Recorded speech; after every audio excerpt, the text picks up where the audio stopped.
We remember Vikings as fearless warriors who carved their names into history with blood and fire. But what came after the clash of shields was a nightmare few dare to speak of. When the last defender fell and the villages went silent, the true horror began.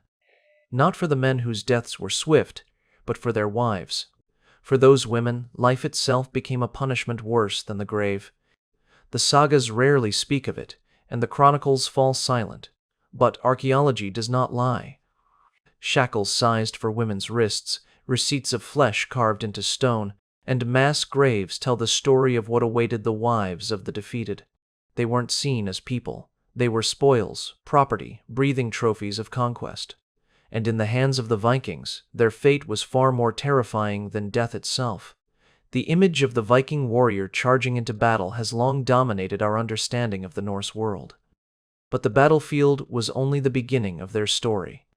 Once the fighting ended and the dead were counted, the survivors left behind, especially the wives of the fallen, faced a reality far more chilling than any clash of steel. Their existence shifted in an instant. From wives, mothers, and daughters, they became spoils of war, living commodities whose value was measured in silver, labor, and submission. The monasteries, villages, and towns recorded in the chronicles often describe the bravery of monks or the slaughter of warriors, but they rarely mention what happened to the women who survived. Yet the ground itself has preserved the truth.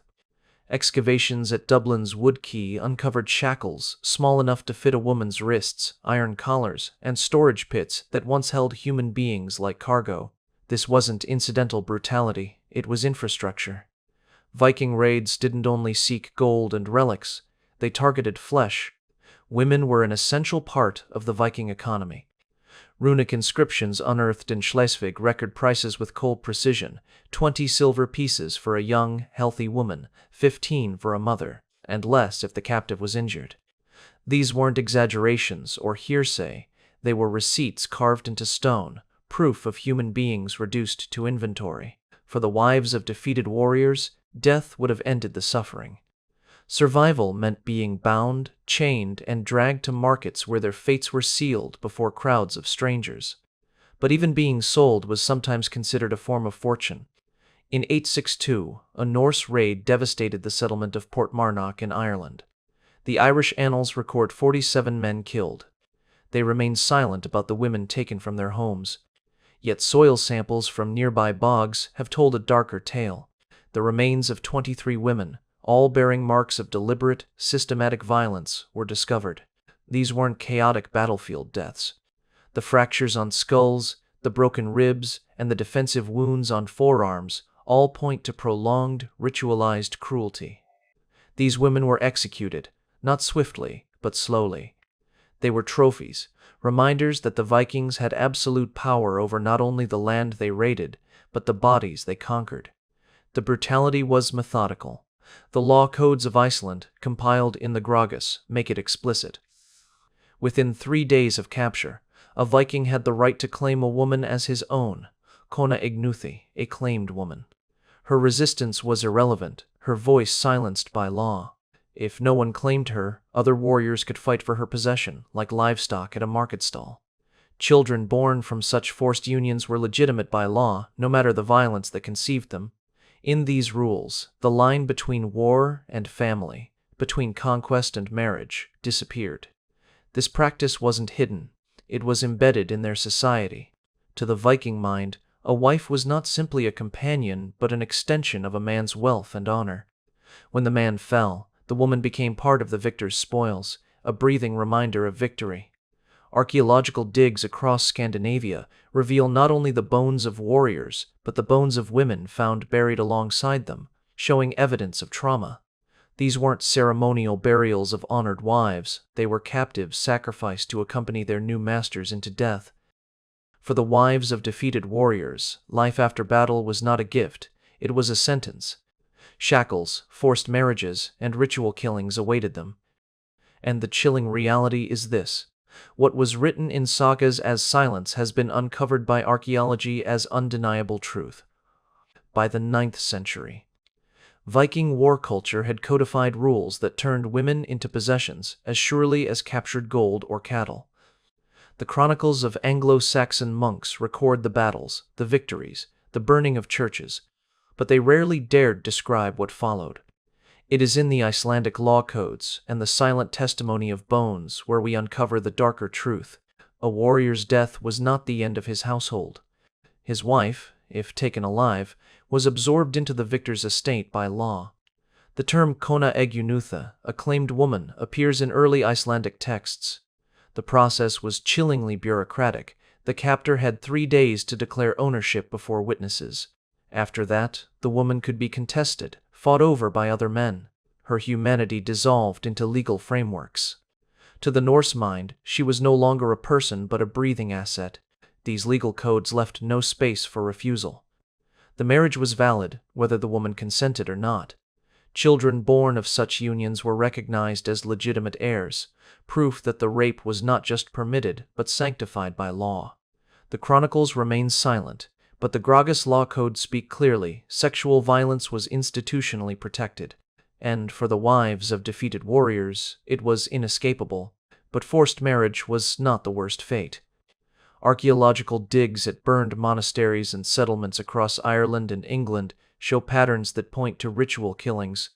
In 878, for instance, when Vikings destroyed Bangor Abbey, the chronicles spoke of slaughtered monks, yet they remained silent about the women. Excavations at similar sites reveal burn layers containing female bones arranged deliberately, evidence of ritual sacrifice. This was no isolated practice. The Arab traveler Ahmad ibn Fadlan, who encountered Norse traders along the Volga in the 10th century, described a funeral where a slave girl was drugged, paraded, assaulted, and finally killed to accompany her dead master. His eyewitness account was so detailed that it was dismissed for centuries as exaggerated barbarism.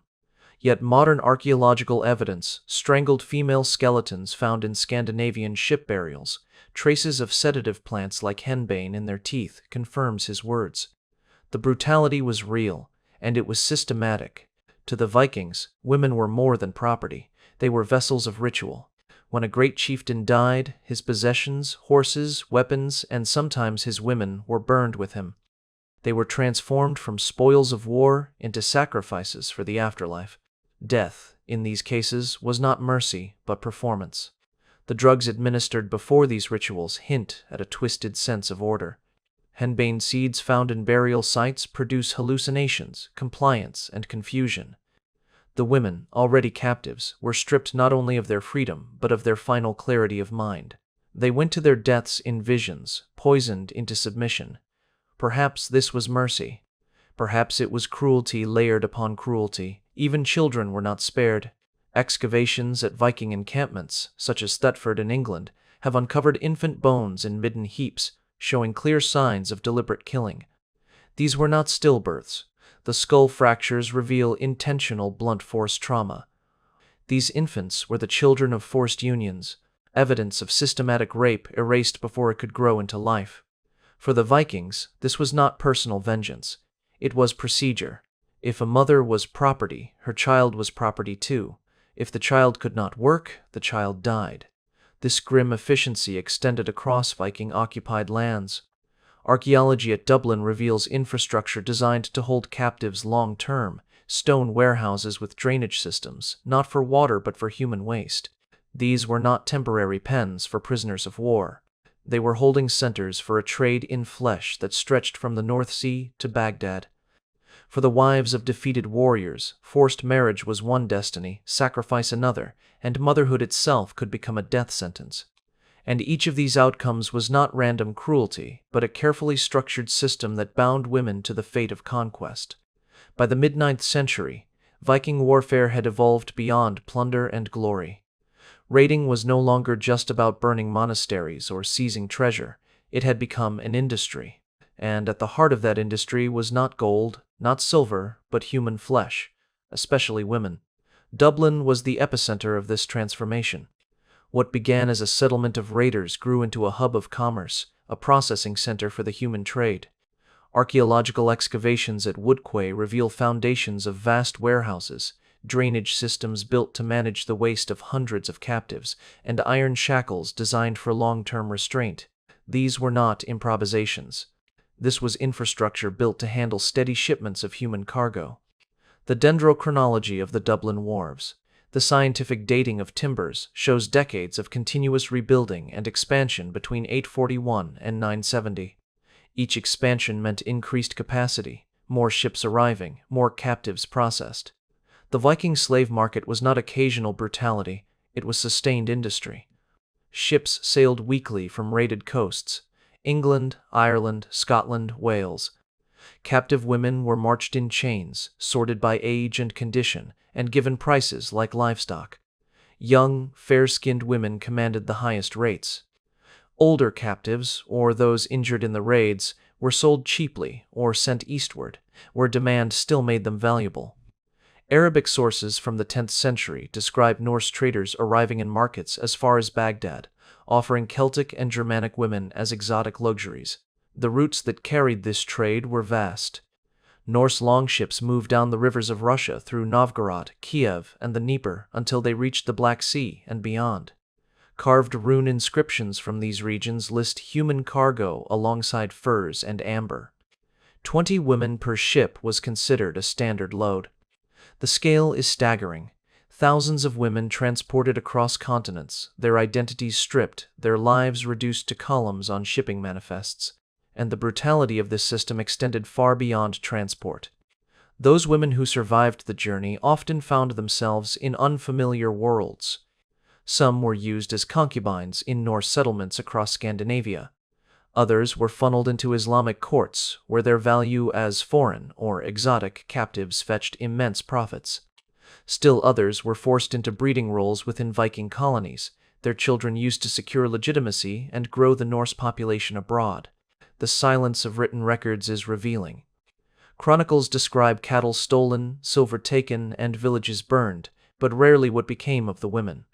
Archaeology fills that silence. In Repton, the winter camp of the Great Heathen Army, mass graves reveal an unsettling imbalance, nearly 250 bodies but only 63 women. Women don't simply vanish.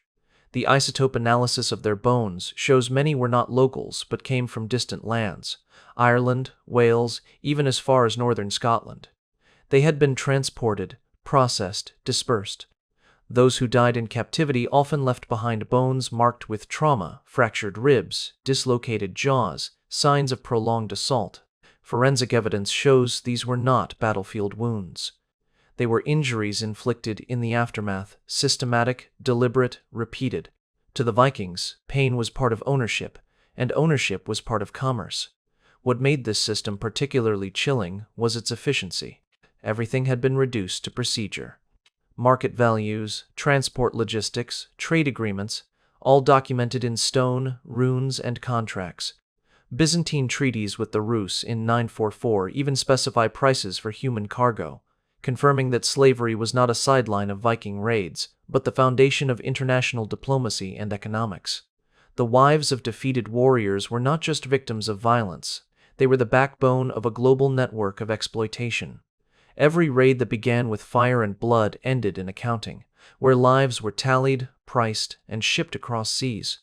For many women, their final destination was not freedom or even death on native soil, but a foreign land where they became invisible in records, erased except for the bones unearthed centuries later. Not every woman submitted quietly to her captors. Some resisted. Some tried to escape. Others fought back with whatever strength they had left. But for Viking society, resistance had only one outcome: punishment that was slow, deliberate, and meant to terrify. The annals of the Irish chronicles record raids and victories, but leave unspoken the fate of rebellious captives. Archaeology, however, tells the truth. Excavations outside the walls of Viking-controlled Dublin uncovered shallow, stone-lined pits. Each one measured just 6 feet long and 3 feet wide, too short to stand upright, too narrow to lie down. The skeletons discovered inside belonged to women, their bones marked by unique trauma. Legs broken to prevent running, arms shattered to stop suicide. They were buried alive, left to die crouched in agony over days or weeks. Soil analysis shows extended decomposition, proving that death was not immediate. These pits were not graves. They were instruments of slow execution. Law codes from Iceland clarify the logic. A slave woman who killed her master faced burial alive. But this was not quick burial. The pits were intentionally shallow, with enough air to keep the victim alive. Starvation, thirst, or exposure did the rest. This punishment was not merely death, it was suffering as a spectacle, and it was never private. Other captives were forced to watch. The suffering of one woman became a lesson for many. Defiance meant agony, resistance meant extinction. In this way, terror itself was institutionalized, a tool of control as essential as chains or shackles. There were variations to this cruelty. Some pits contained sharp stones, designed to pierce the skin as the victim shifted in vain for comfort. Others were dug in marshy ground, filling slowly with water so the woman would spend her last days waist-deep, shivering and helpless. Every design served the same purpose, to erase hope. These acts weren't the chaos of war. They were carefully engineered, a form of psychological warfare as much as physical punishment. Vikings understood the power of fear. By making examples of the defiant, they subdued the rest. The women who lived through it knew resistance was not an option. But what makes this reality even darker is that archaeology has revealed these punishments were widespread. Sites from Ireland to England and even in Scandinavia itself show evidence of burial pits. Soil cores confirm prolonged decomposition, bones show repeated fractures, and in some cases gnaw marks from animals suggest victims were left exposed long enough for scavengers. The cruelty was layered, intentional, and relentless. In one excavation near Dublin, archaeologists found several pits aligned in a row. Each pit contained a single female skeleton. The repetition was unmistakable. This was not an isolated punishment. It was systematic. These women were selected, punished, and displayed as warnings. And yet, the silence of written chronicles on these acts is deafening. The Norse sagas, so detailed in describing battles and kings, almost never mention the wives of defeated warriors.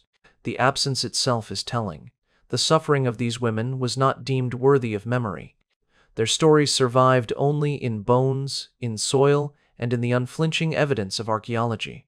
The pits remind us of one brutal truth. For the wives of defeated warriors, even survival was conditional. They could be claimed as property, sold into markets, or sacrificed in ritual.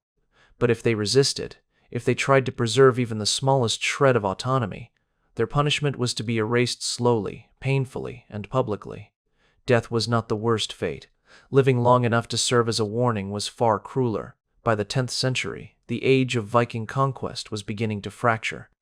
Christian kingdoms were pushing back, settlements were falling, and Norse power in the British Isles weakened. But with collapse came an even darker revelation. When defeat seemed inevitable, Vikings often turned their cruelty inward. Excavations at Repton uncovered a mass grave containing over 200 female skeletons. Isotope analysis revealed something shocking. These women weren't captives from Ireland or England. They were Norse themselves, born in Scandinavia. Their bones bore the same marks of systematic violence seen in earlier captive remains: blunt force trauma, strangulation, poisoning. The conclusion was unavoidable. In the face of defeat, Viking men killed their own wives and daughters to keep them from capture. The very techniques they once inflicted on others were now turned upon their own families. One skull from the Repton grave carried a chilling detail, a runic inscription carved after death. 3 words in Old Norse: better this way. Even in murder, they sought justification. Fathers killed daughters, husbands killed wives, believing captivity at enemy hands was worse than death. In this final act, the cycle of violence consumed itself. But Viking cruelty did not vanish with their decline. The infrastructure they built, the slave routes, the breeding pens, the laws that made rape into marriage, was inherited by the powers that replaced them. After the Norman conquest of 1066, William's knights were granted land and all chattels upon it. Women were listed in property assessments alongside livestock and grain. Legal frameworks continued to erase consent, transforming forced unions into marriages sanctioned by law. The legacy lived on in population genetics as well. Studies of Icelandic DNA reveal that more than half of modern maternal lineages are Celtic, evidence of the thousands of women taken from the British Isles during Viking expansion. Norwegian and Danish populations show the same foreign maternal ancestry. The story is written into bloodlines, generations born of conquest and coercion. Even the church, which condemned pagan violence, absorbed its profits. Records from York show that children born in Viking breeding facilities were baptized and then sold as servants. The church took payments, turning systematic rape into revenue. The silence of chronicles was not just ignorance, it was complicity. For the wives of defeated warriors, the Viking Age was not a saga of glory, but a machinery of despair. They were treated as property, sacrificed in rituals, buried alive as warnings, or killed by their own kin. Their lives reveal the darkest side of conquest, the human cost deliberately hidden behind tales of adventure and battle. And yet, the bones and ruins have forced their voices back into history. Shackles, pits, breeding pens, and mass graves speak louder than sagas ever could. They remind us that the true fate of these women was not death on a battlefield, but survival twisted into suffering, proof that sometimes life itself was worse than death. If learning the hidden truths of Viking history has shaken you, remember, this is only the surface of what archaeology continues to uncover. The sagas glorified warriors, but it is the bones of women that tell the real story. Their suffering is the forgotten half of history. For more documented accounts of the brutal, unspoken past, subscribe to this channel. It's the best way to ensure these stories are not lost again. And let me know in the comments where you're watching from. Together, we'll keep unearthing the truths that history tried to bury.